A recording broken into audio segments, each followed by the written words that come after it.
Hello students. Hope आप सभी लोग बढ़िया से होंगे और अपने बोर्ड एग्ज़ाम की तैयारी को बहुत अच्छे से कंटिन्यू किए होंगे। कल से आप लोगों के आज 20 तारीख है और कल से आप लोगों के बोर्ड एग्ज़ाम है। तो सबसे पहले तो आप लोगों को बहुत बहुत बेस्ट ऑफ लक है कि आप बहुत अच्छे से अपने पेपर दीजिए। और कल आपका पहला पेपर है 21 फेब को, हिंदी का। और होप आप सभी लोगों ने अच्छे से तैयारी कर भी ली होगी, है ना। आज की वीडियो का पर्पस क्या है, तो आप जैसे कि थंबनेल देख कर ही आए हैं कि बोर्ड एग्जाम स्ट्रेटजी है। ऐसे कॉपी लिखेंगे कि पूरे नंबर आएंगे। कॉपी लिखने का एक सही तरीके के बारे में हम यहाँ पर डिस्कस करेंगे, जिसमें 100% गारंटी है कि अगर आप इसी तरह से कॉपी लिखते हैं और जो मिथ्स हैं आप लोगों के, जो आप थोड़े से यहाँ वहाँ सुनते हैं मिथ्स, उनसे थोड़ा सा सतर्क रहें। वो सारी चीज़ों के बारे में हम यहाँ पर डिस्कस करने वाले हैं। जीवन में आप पहली बार बोर्ड एग्ज़ाम में बैठने जा रहे हैं अगर आप क्लास 10th में हैं। हालांकि ये वीडियो क्लास 10th और क्लास 12th दोनों के पर्पज़ से है। आज के इस वीडियो में हम उसी के बारे में चर्चा करेंगे। चर्चा किन किन बोर्ड्स के बारे में चर्चा करूंगा, सबसे पहले तो मैं सीबीएसई बोर्ड के बारे में चर्चा करूंगा। और उसके बाद अगर आप स्टेट बोर्ड यूपी बोर्ड से हैं या किसी और बोर्ड से हैं तो उसके बारे में हम डिस्कस करेंगे यहाँ पर, है ना, कि कैसे कॉपियाँ लिखनी होती है सीबीएसई बोर्ड या यूपी बोर्ड में। उन सब के बारे में हम यहाँ पर डिस्कस करेंगे। वीडियो ज़्यादा लंबा नहीं होगा, लेकिन आप इसको थोड़ा प्रॉपरली अच्छे से समझिएगा और ध्यान रखिएगा, क्योंकि मिथ्स बहुत सारे हैं बच्चों के अंदर और इसमें डाउट्स बहुत बच्चों के अंदर आ जाते हैं और वो कंफ्यूज हो जाते हैं और गड़बड़ करते हैं। इसलिए सोचते तो हैं कि हमारे पूरे में से पूरे आ रहे हैं, बट आते नहीं हैं, है ना। तो सबसे पहले तो बात करेंगे कि हम इनमें टॉपिक्स में किन किन चैप्टर्स के बारे में डिस्कस, मतलब किस सब्जेक्ट के बारे में डिस्कस करेंगे। तो सबसे पहले तो मैं आपको बता दूं कि मैं यहाँ पर वैसे तो आपके मैथ्स सब्जेक्ट के बारे में यहाँ पर डिस्कस करने वाला हूँ कि मैथ्स की जो कॉपी है वो आपको कैसे राइट करनी चाहिए, कैसे लिखनी चाहिए, है ना। और एज वेल एज अगर हम यहाँ पर देखेंगे तो हम साइंस के बारे में भी डिस्कस कर लेंगे, ठीक है, कि साइंस की कॉपी हमको कैसे लिखनी होती है। ठीक, अब देखिए है क्या यहाँ पर मैथ्स की कॉपी, चाहे वो सीबीएसई बोर्ड से हो और चाहे फिर वो यूपी बोर्ड से हो, दोनों में लगभग लगभग अभी जो हम पैटर्न की बात करेंगे तो सीबीएसई बोर्ड का पैटर्न हो, चाहे देखिए क्या है ना असल में कि सीबीएसई बोर्ड के पैटर्न की अगर मैं बात करूं,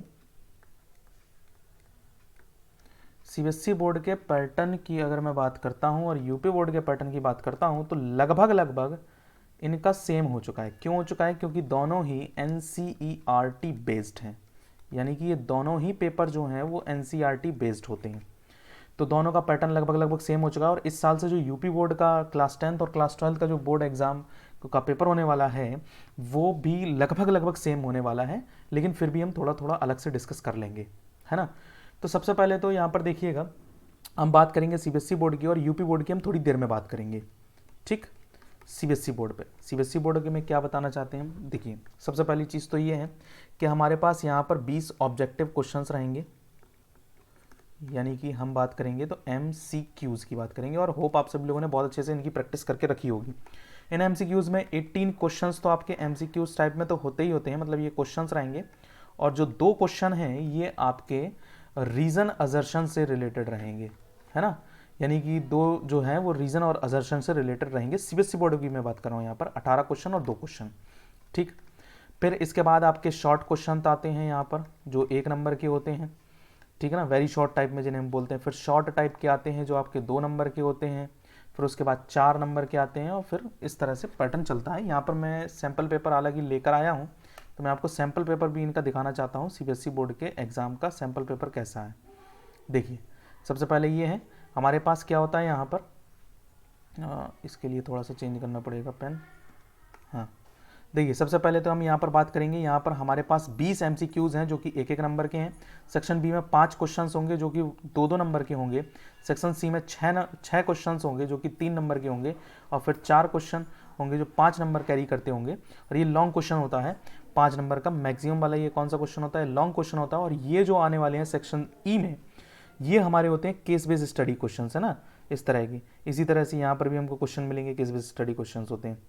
तो देखिए सबसे पहले तो 20 ऑब्जेक्टिव हो गए और 20 ऑब्जेक्टिव में अगर हम बात करते हैं तो ये 2 आपके हैं 19 और 20।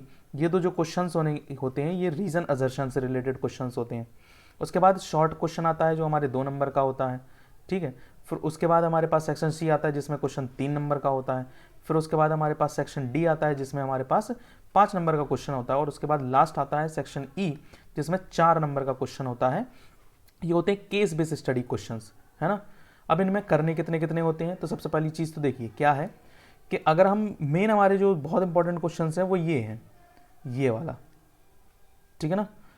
तो हमारे पास सेक्शन डी और सेक्शन ई बहुत इंपॉर्टेंट होते हैं, क्योंकि अगर आप यहाँ से देखेंगे तो सेक्शन ई जो जो डी है उसमें 5 नंबर का हर क्वेश्चन है और 4 करने हैं, तो यहाँ पर 20 मार्क्स यहाँ पर बनते हैं, 4 क्वेश्चन है 5 मार्क्स के, और यहाँ पर जो है यहाँ पर तो ये section has 3 case based integrated units of assignment, 4 marks each होते हैं, और पहले में पहला मार्क्स, दूसरे में दूसरा और तीसरे में तीसरा मार्क्स होता है। इस तरह के क्वेश्चंस होते हैं। तो ये 3 क्वेश्चंस होते हैं, तो यहाँ पर 3 चौको 12, यहाँ पर भी मार्क्स बन जाते हैं इस तरह से। तो देखिए पहले देख लेते हैं यहाँ पर। देखिए एक क्वेश्चन हमारे पास 36 है, एक क्वेश्चन हमारे पास 37 है, और एक क्वेश्चन हमारे पास 38 है। ये हमारे पास 3 क्वेश्चंस ऐसे हैं, है कि नहीं है। इसमें हमारे पास लेकिन कोई भी चॉइस ऐसे है नहीं फिलहाल में। इनमें भी कुछ इसी तरह से है, चॉइस इसमें भी नहीं है, लेकिन हाँ आपके पास इस तरह के क्वेश्चंस में चॉइस हो सकती है, ठीक है ना। बताना क्या है यहाँ पर, उनके बारे में चर्चा करते हैं कि क्या कैसे करना है, लिखना कैसे है कॉपी हमको। सबसे पहली चीज़ तो आपको ये मिथ बाहर निकाल देना चाहिए कि कॉपी आपकी भरी होनी चाहिए। यहाँ पर वो वाला सिस्टम नहीं है, ये आपका मिथ है क्या कि कॉपी पूरी फुल्ली फिल होनी चाहिए, ये गलत है। कॉपी पूरी भरने से कोई मतलब नहीं होता, ज़बरदस्ती का लिखने से कोई मतलब नहीं होता। कि अगर आप सोच रहे हैं कि 1 नंबर का क्वेश्चन है या 2 नंबर का क्वेश्चन है और आप उसे 2 से 3 पेज में आप क्या कर रहे हैं, उसको कंसीडर करके चलते हैं, 2 से 3 पेजेस में अगर आप उसको कंसीडर कर रहे हैं तो आप गलत हैं। जो 1 मार्क्स का क्वेश्चन है या जो 2 मार्क्स का क्वेश्चन है वो आपका मैक्सिमम 1 पेज के अंदर 1 मार्क्स का क्वेश्चन जो है वो मैक्सिमम कितने पेज में जाना चाहिए, 1 पेज में जाना चाहिए। मैक्सिमम की बात हो रही है यहाँ पर, मिनिमम की नहीं, ठीक है ना। 2 मार्क्स का अगर आपके पास क्वेश्चन है तो ये भी आपका 2 पेज तक में मैक्सिमम चला जाना चाहिए। अगर आप सब कुछ स्टेटमेंट लिखते हैं और सारी चीज़ें करते हैं, सॉल्यूशन करते हैं, तो आपका मैक्सिमम 2 पेज तक जाना चाहिए। इसी तरह से 3 मार्क्स का है। 4 मार्क्स का क्वेश्चन देखिए क्या होता है ना कि 4 मार्क्स के क्वेश्चन में 2 तरह से एग्जामिनर क्वेश्चन बनाता है। पहला क्वेश्चन वो होता है जो होता है लेंदी, वो क्वेश्चन होता है लेंदी, ये क्वेश्चन होता है लेंदी, यानी कि बहुत थ्योरेटिकल होता है, बहुत लंबा होता है। और दूसरा अथवा में जो होता है, यानी कि इसके अलावा जो दूसरा क्वेश्चन अगर 4 नंबर में रखा जाता है वो होता है ट्रिकी।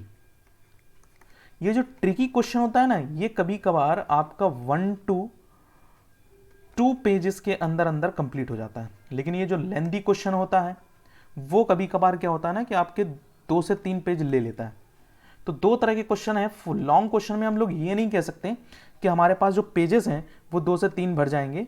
हो सकता है कि कोई क्वेश्चन अगर ट्रिकी है, मतलब उसमें दिमाग बहुत खर्च करना पड़ रहा है, उसकी लैंग्वेज ऐसी ट्रिकी लिखी गई है, तो वो क्वेश्चन आपका 1 से 2 पेज में ही कंप्लीट हो जाता है। उसमें कोई कैलकुलेटिव चीज़ें होती ही नहीं है, वो बहुत ईजी क्वेश्चन होता है, तो उसमें पेज नहीं भरता।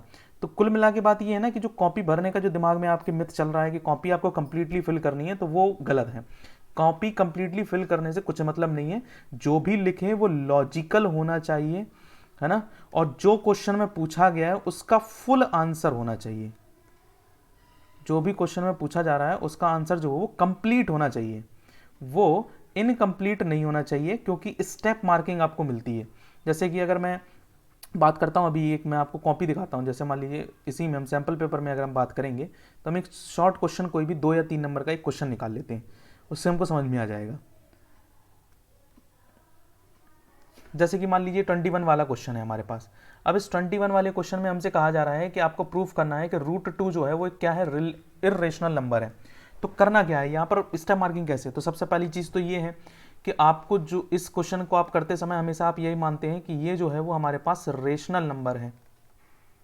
तो आधा मार्क्स तो आपका यही बन गया। यहाँ पर जो आपने कंसीडर किया ना, आधा मार्क्स आपको यहीं पर पता चल गया कि मिल जाएगा। क्यों? क्योंकि एग्जामिनर को ये पता चल गया कि आपने कन्वर्स माना है, और जो क्वेश्चन की स्टार्टिंग है वो कन्वर्स से ही है। अगर आपने कन्वर्स माना है इसका मतलब आपने क्वेश्चन को पढ़ा है, आपने समझा है उस क्वेश्चन को, तभी आपको ये फंडा समझ में आ रहा है। फिर उसके बाद आप यहाँ पर सॉल्व करते हैं कि √2 = a/b है, जहाँ पर आप लिखेंगे v does not equal to 0 होता है। इस तरह से ये सारी चीज़ें स्टेटमेंट लिखेंगे तो वो आपका हाफ मार्क्स वो कैरी करके जाता है। फिर उसके बाद आप यहाँ पर क्या करते हैं, इसे प्रूफ करते हैं कि जो हमने मतलब हमने जो सपोज किया यानी कि जो हमने लेट किया है वो हमारा क्या है, कॉन्ट्राडिक्ट करता है। कॉन्ट्राडिक्ट करता है इसका मतलब वो हमारे स्टेटमेंट को अनफॉलो मारता है। इसका मतलब हमने जो रूट 2 को माना है रेशनल है वो इरेशनल हो जाता है, क्योंकि वो रेशनल नहीं है तो इसका मतलब वो इरेशनल है। और यहाँ पर फिर आप उसका लास्ट में क्या लिखते हैं, स्टेटमेंट लिखते हैं, और यहाँ पर आपको आधे आधे इसका और आधा इसका पूरा टोटल मिला के 1/2 और टोटल 2 मार्क्स आपको यहाँ पर मिल जाता है ना। तो यहाँ पर जो क्वेश्चन है वो इसी तरह से मिलेगा, मतलब मार्क्स जो आपको क्वेश्चन का मिलेगा वो इस तरह से मिल जाएगा। तो ये स्टेप मार्किंग का फंडा है। लेकिन अब जैसे ये वाले क्वेश्चन में देखिए 24 वाले में अगर आप जैसे और का क्वेश्चन कर रहे हैं या ये वाला क्वेश्चन कर रहे हैं, तो इस क्वेश्चन में क्या है, ये क्वेश्चन में 2 मार्क्स का क्वेश्चन है। अब जैसे इसमें कह रहा है कि tan a + b बराबर √3 है और tan a - b बराबर √3 है, जहाँ पर a + b बराबर 90 से छोटा है और a जो है वो b से ग्रेटर देन है। अब आप मान लीजिए यही क्वेश्चन को कंसीडर करके करना चालू करते हैं, तो इसको सॉल्व कैसे कर रहे हैं। तो सबसे पहले आप यहाँ पर लिखेंगे tan a + b है, फिर उसके बाद यहाँ पर बताएंगे कि ये tan 60 की वैल्यू है, फिर आप उसके बाद कैंसिल आउट करेंगे तो a + b = 60, इक्वेशन फर्स्ट बनाते हैं। इसी तरह से आपने a - b बराबर 30 डिग्री, इक्वेशन सेकंड बना लिया। अब आपको केवल यहाँ पर लिखना है कि adding equation first and second आपने ऐसे ऐड कर दिया। अब कुछ बच्चे क्या करते हैं ना, यहाँ पर लिखते नहीं है, ऐसे लिख देते हैं एडिंग फर्स्ट एंड सेकंड, वो भी सही है, या कभी कभार ऐसे फर्स्ट एंड सेकंड भी ऐड करके लिख देते हैं, ये भी सही है। आप अपना टाइम बचा लीजिए, उसमें कोई दिक्कत नहीं है ना। और फिर उसके बाद आप सॉल्व करेंगे और ये आपका आंसर जो है वो a और b का आ जाएगा। अब यहाँ पर अपने कुछ एग्जामिनर जो होते हैं वो इतना करके यहाँ पर आपको कंप्लीटली 2 मार्क्स दे सकते हैं, मोस्टली दे देते हैं।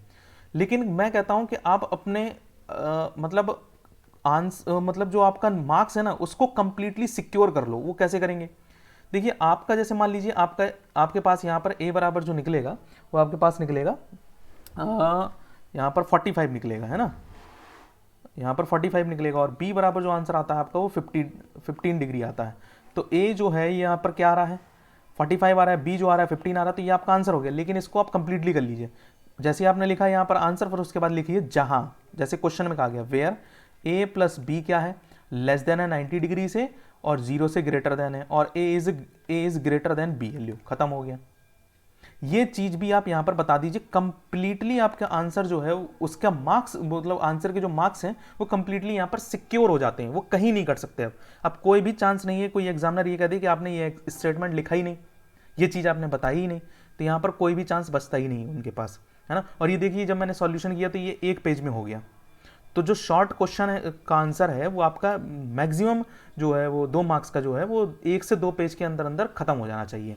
ज़्यादा खींचिए नहीं, वो बोरिंग होने लगता है क्वेश्चन, फिर उसको चेक करने में फिर मज़ा नहीं आता, ठीक है ना। पॉइंट टू पॉइंट चीज़ें लिखनी है। अब देखिए दूसरी चीज़ क्या है, जैसे मान लीजिए कि आपके पास एक क्वेश्चन आया जिसमें हमसे पूछा जा रहा था कि मान लीजिए रोहन की एज कितनी है ना, तो रोहन की एज कितनी है।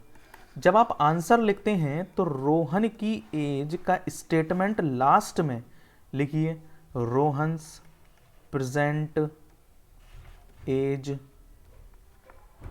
इज, कुछ बच्चे क्या करते हैं बी, स्टेटमेंट गलत मत करें, बी नहीं है यहाँ पर इज होगा, ठीक है ना, इज 20 ईयर्स, ठीक है ना, ये आ गया। और इस स्टेटमेंट को ब्लैक में लिख के और बॉक्स में बंद कर दीजिए, ये आपका आंसर खत्म हो गया, ठीक है ना। ताकि ये जो पॉइंट है, देखिए एग्जामिनर क्या चेक करता है, एग्जामिनर करेगा सबसे पहले इस क्वेश्चन में कि आपने लेट की रोहन की एज x ईयर, ठीक है, फिर अकॉर्डिंग टू दी क्वेश्चन आपने डाल के उसको सॉल्व किया, तो वो ये नहीं देखेगा कि सॉल्व क्या किया, सीधे स्टेटमेंट पे आ जाए, वो इक्वेशन पे आ जाएगा जो आपने यहाँ पर लेट की होगी। इस तरह का मान लीजिए कोई इक्वेशन आप लेट करते हैं उस पर आ जाता है ना, और उस पर करने के बाद फिर आपके पास ये क्वेश्चन का जो आंसर आपने लास्ट में लिखा फिर उस चीज़ पर आता है और वहीं पर आपके पूरे कंप्लीट मार्क्स दे देता है। ये चीज़ों का आप विशेष ध्यान रखें, है ना। तो ज़्यादा कॉपियों के चक्कर में ना पड़ें, एक कॉपी बहुत बड़ी मिलती है, पर्याप्त होती है, फुल कॉपी अगर भर रहे हैं तो ठीक है, कोई दिक्कत की बात नहीं है, अगल बगल के चक्कर में ना पड़ना, ठीक है ना। और चीज़ सुनिए, करना क्या है इसके बाद, मैंने अक्सर देखा है जैसे मान लीजिए कॉपी है, ये कॉपी है, तो कॉपी के इस साइड में एक रेड लाइन ऑलरेडी आती है, ठीक है ना, ये होता है मार्जिन हमारा, मतलब यहाँ के बाद से आपको लिखना चालू करना होता है। तो बच्चे क्या करते हैं ना, यहाँ पर भी 2 लाइनें होती हैं, हालांकि यहाँ पर एक ब्लू या ब्लैक कलर की जैसी भी आपकी कॉपी मिलेगी, यहाँ पर कुछ इस प्रकार की ये 2 लाइनें होती हैं। तो बच्चे क्या करते हैं कि यहाँ पर मार्जिन डालिए और यहाँ पर भी मार्जिन डाल दिया, यहाँ पर भी इतना मार्जिन डालिए। तो देखो एग्जामिनर ना बेवकूफ़ नहीं है, अब उसको बनाने का प्रयास ना करें इस तरह से कि ये मार्जिन आप यहाँ इतना सारा दे रहे हैं, फोटो फ्रेम नहीं है ये कि आप फोटो लगाना है यहाँ पर, आप मार्जिन केवल इतना दीजिए, यहाँ पर बस इतना मार्जिन दीजिए और उसके बाद यहाँ से लिखना चालू करिए। और वैसे भी मैथ्स की कॉपी हो, चाहे इंग्लिश की कॉपी हो, चाहे साइंस की कॉपी हो, थोड़ा सा मार्जिन पीछे छोड़कर रखा जाता है, लाइन मत खींचिए, वो बच्चों जैसी कॉपी लगती है जैसे क्लास 6 7 के बच्चे लिखते हैं, ठीक है ना। आप क्लास 10th या फिर 12th जिसमें भी आप पढ़ रहे हैं उसके हिसाब से अगर आपको लिखना है तो आप इतना मार्जिन छोड़कर रखिए, लेकिन लाइन मत खींचिए। और नीचे की 2 लाइनें तो ऑब्वियसली छोड़कर चलनी चाहिए, वैसे भी वो छूट कर आती हैं लाइन, वहां पर भी मार्जिन नीचे दिया हुआ होता है, ठीक।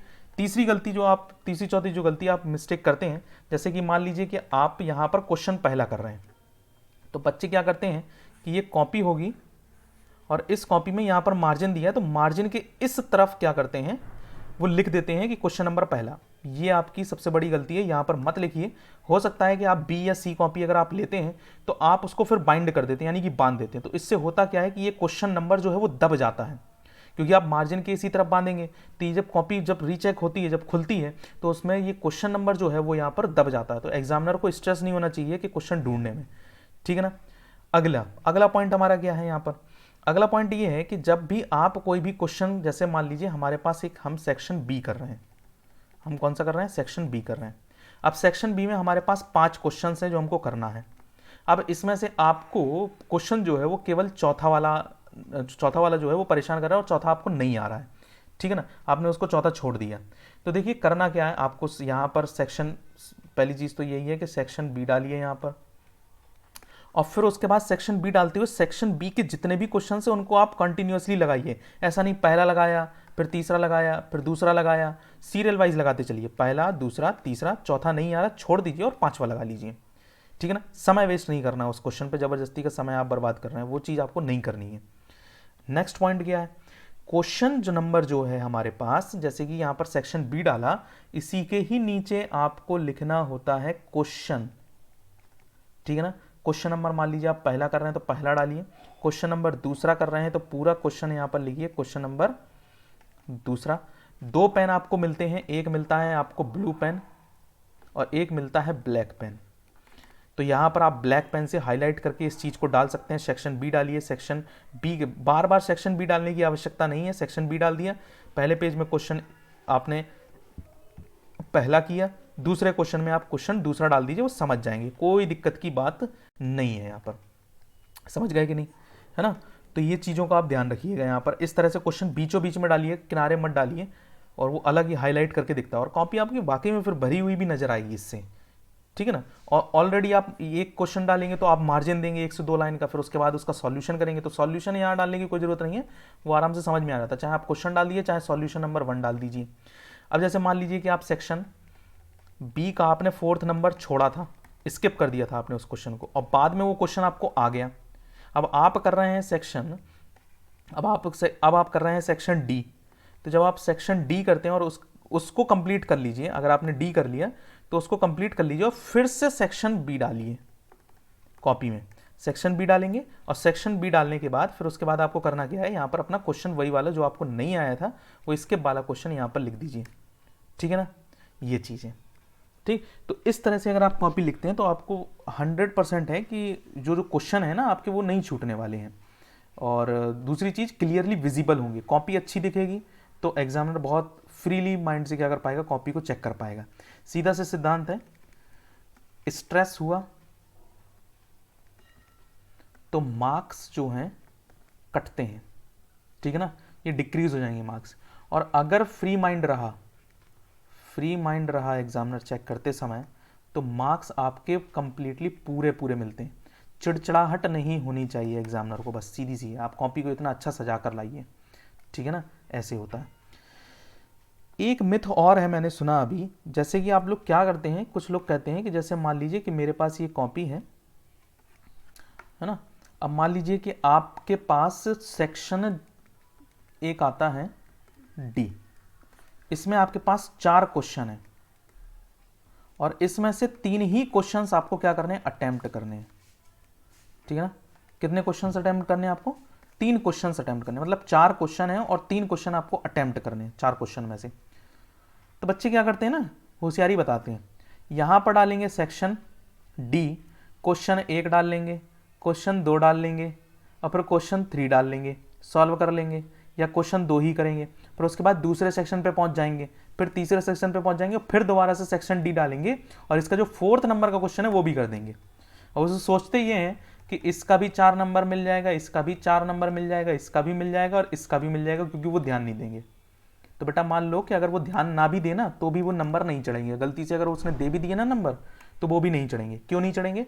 आपको जो कॉपी मिलती है उसमें यहाँ पर साइड में जहाँ आप अपना रोल नंबर डालेंगे, नंबर में डालेंगे, OMR शीट में डालेंगे, यहाँ पर एक बारकोड लगता है बाद में।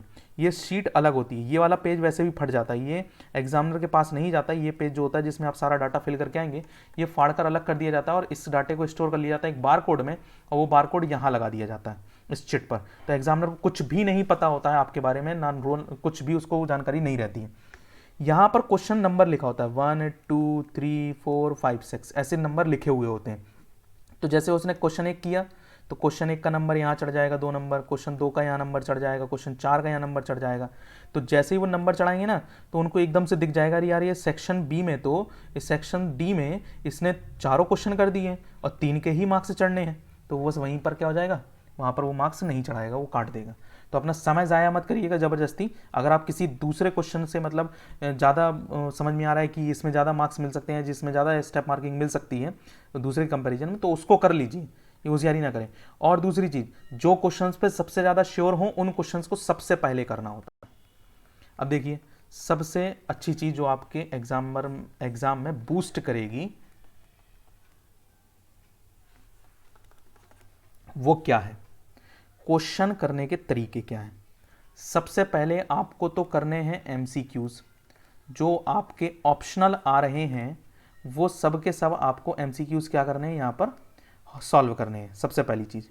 दूसरी चीज़, इसके बाद आपको जाना है सीधे सेक्शन डी पर, ठीक है ना, क्योंकि अभी आपने जस्ट चालू किया है तो आपके पास 10 से 15 मिनट में आपने सारे MCQs खत्म कर दिए होंगे पढ़ पढ़ू के।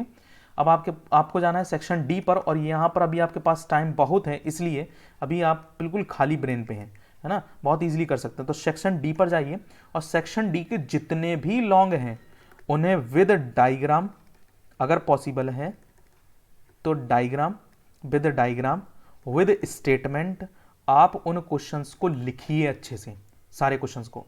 हैंड राइटिंग का विशेष ध्यान दें, बहुत अच्छी होनी चाहिए, चीज़ें क्लियरली विजिबल होनी चाहिए, बस समझ में आना चाहिए। ऐसा नहीं होना चाहिए कि आप प्रिस्क्रिप्शन लिख रहे हैं ना, पर्चा नहीं बना रहे हैं आप वहाँ पर, कॉपी लिख रहे हैं, इसलिए तो हैंड राइटिंग का विशेष ध्यान देना। स्टेटमेंट और डायग्राम बहुत मैटर करते हैं, डायग्राम से बहुत सारी चीज़ें क्लियर हो जाती हैं। आते भी कौन से हैं लॉन्ग में, आपको भी पता है, लॉन्ग में हमारे पास सरफेस एरिया एंड वॉल्यूम से क्वेश्चन आता है, ठीक है, हाइट एंड डिस्टेंस से क्वेश्चन आता है, सर्किल से क्वेश्चन आता है हमारे पास, जो सेगमेंट वाला चैप्टर है हमारे पास ना, उससे आता है। तो इन तीनों ही चैप्टर से अगर लॉन्ग आ रहा है तो आप भी जान रहे हैं इन तीनों चैप्टर में है क्या हमारे पास, इन तीनों में हमारे पास है क्या, डायग्राम, जो इनकी जान होता है वो डायग्राम आएगा।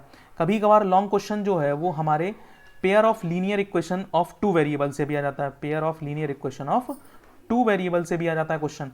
तो इसमें हालांकि डायग्राम का कोई भी केस नहीं होता, लेकिन अगर पेयर ऑफ लीनियर इक्वेशन से बोट एंड स्ट्रीम वाला एक सवाल आता है, बोट एंड स्ट्रीम वाला अगर एक सवाल आता है तो इसमें तीलियां वीलियां थोड़ी सी खींचनी होती है, जैसे मान लो ये पानी बह रहा है, यहाँ पर एक नाव है, तो अगर पॉसिबल है तो यहाँ पर आप उसका भी चित्र बना दीजिए, वो क्लियर हो जाता है, ठीक है ना।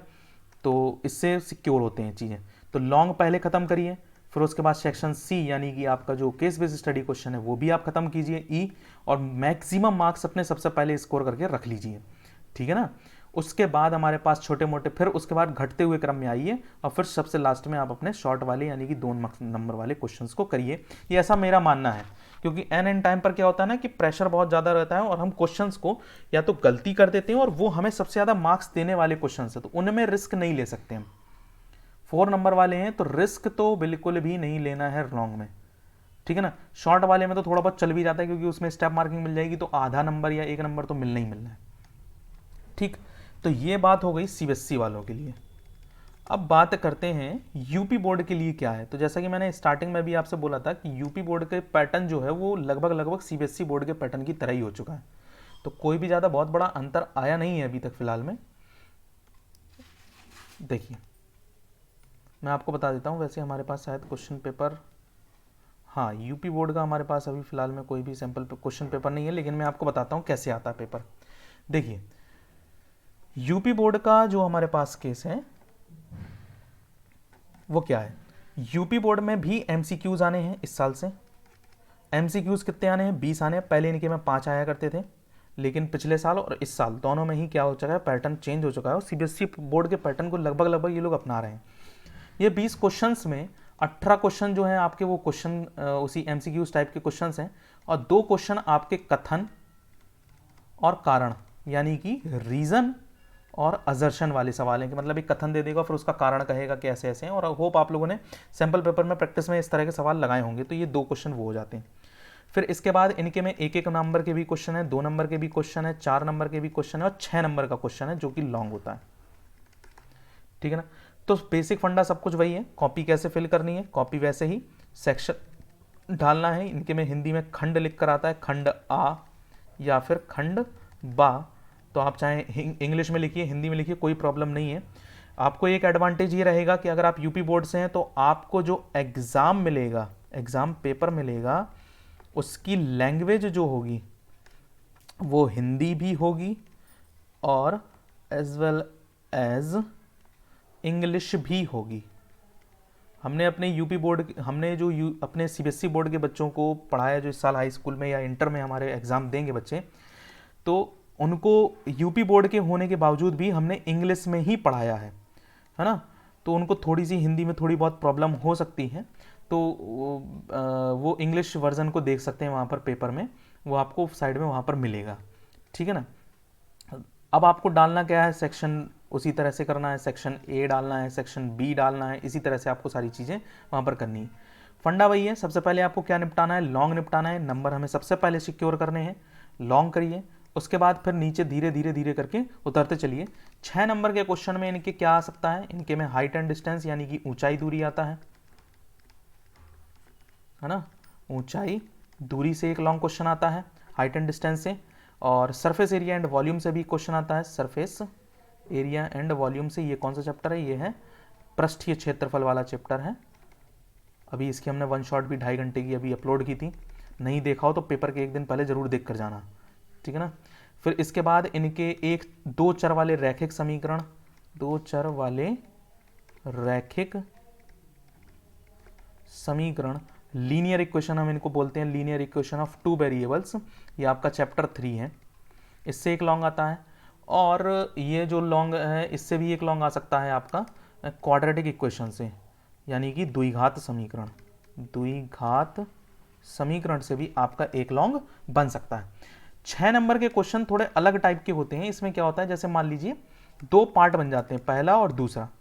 जैसे अगर मैं अब आपसे बात करूं हाइट एंड डिस्टेंस का, तो एक 6 नंबर का जैसे मान लीजिए क्वेश्चन आ गया, तो उसमें क्या होता है कि एक ट्रिग्नोमेट्री का एक क्वेश्चन आपसे प्रूफ करवा लेगा कि प्रूफ करो sine square theta plus cos square theta is equal to 1 होता है, और फिर उसके बाद एक ट्रिग्नोमेट्री का एक सवाल दे देगा। तो ये लॉन्ग क्वेश्चन इस तरह से बन जाता है। ठीक है ना। पूरा एक क्वेश्चन लॉन्ग कभी नहीं आता है, 6 नंबर के क्वेश्चन में अक्सर पार्ट बनकर आ जाते हैं। ठीक है ना। यही कुछ चीज़ें हैं, इन चीज़ों का ध्यान रखिएगा। और OMR शीट बहुत अच्छे से फिल करना है, ध्यान रखिएगा। OMR शीट में वाइटनर के यूज से कुछ भी नहीं होता है। अगर एक बार गोला भर गया तो फिर चाहे जितना सफ़ेदी पोतते रहो उससे कोई मतलब नहीं होगा। ठीक है ना। उससे कुछ किसी भी प्रकार का कोई फ़र्क नहीं पड़ता है, वो अगर गोला भर गया तो फिर भर जाता है। ठीक, तो करना क्या है, अगर आप थोड़े डाउट में हैं 20 क्वेश्चंस में, तो पेंसिल लेकर जाइएगा और छोटी छोटी सी बिंदी रख लीजिएगा उनमें।